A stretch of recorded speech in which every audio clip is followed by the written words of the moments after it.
Bonjour à tous, bienvenue chez Corpan. Je suis Radjemsa Tahir. On se retrouve à nouveau dans notre thématique de la semaine. Nous avons choisi comme sujet une thématique autour de la fin d'année. Nous allons tout de suite vous donner donc des conseils et des astuces concernant les évaluations de fin d'année en entreprise.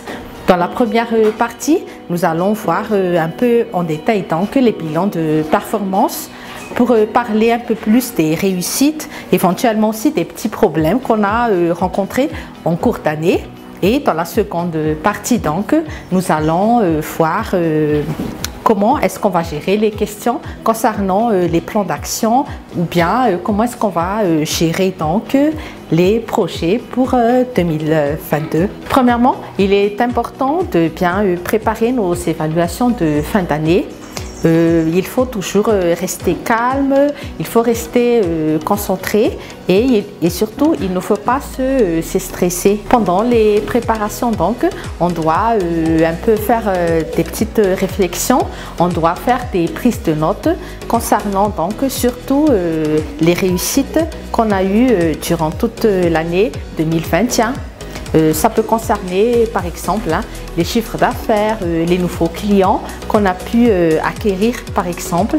Si on est dans les ressources humaines, on pourrait parler des nouvelles procédures éventuellement qu'on a mis en place pour améliorer donc la structure RH par exemple. Comment est-ce qu'on a pu développer le département RH, comment est-ce qu'on a pu trouver les meilleurs profils donc quand on a à chercher des nouveaux candidats par exemple.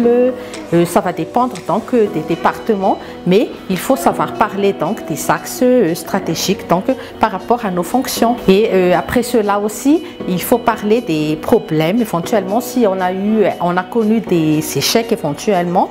Donc il faut en parler donc avec notre superviseur. Éventuellement, on a rencontré quelques petits problèmes.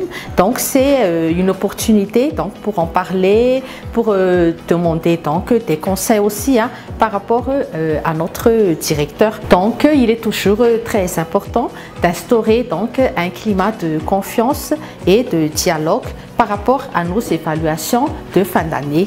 Et après cela aussi, il est très important d'avoir des informations qui sont pertinentes concernant la société.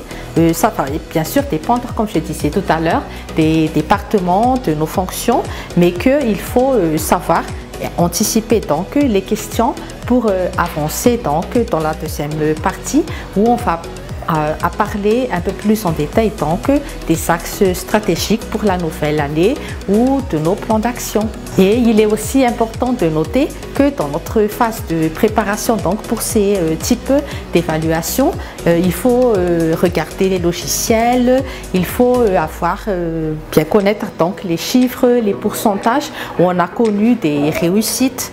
Il faut parler des contrats qu'on a pu avoir.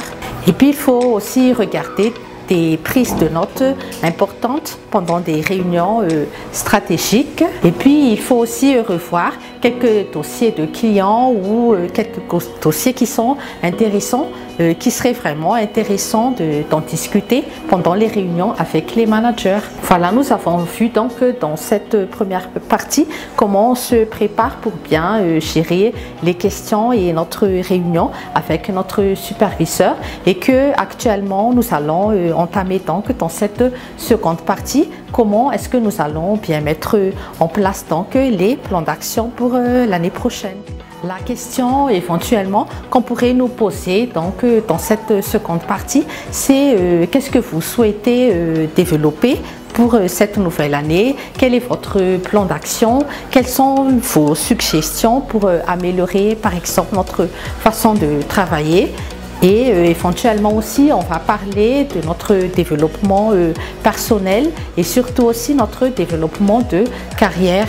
Et dans cette seconde partie aussi, il faut préparer nos argumentations, quelques explications, quelques faits marquants éventuellement, parce que on va parler de notre salaire, des conditions de travail. C'est une opportunité d'en discuter avec notre superviseur. Et à part cela aussi, nous avons quelques besoins de formation.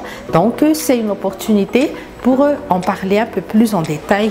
Par rapport à ces deux parties qu'on a vues, donc, il faut toujours rester honnête, il faut toujours rester calme donc, par rapport aux éventuelles questions, par rapport à notre entretien d'évaluation. Il ne faut pas être trop stressé. Et comme je disais tout à l'heure, donc, il faut toujours instaurer un climat de dialogue et il faut savoir aussi écouter donc, les conseils et puis aussi les orientations de notre superviseur.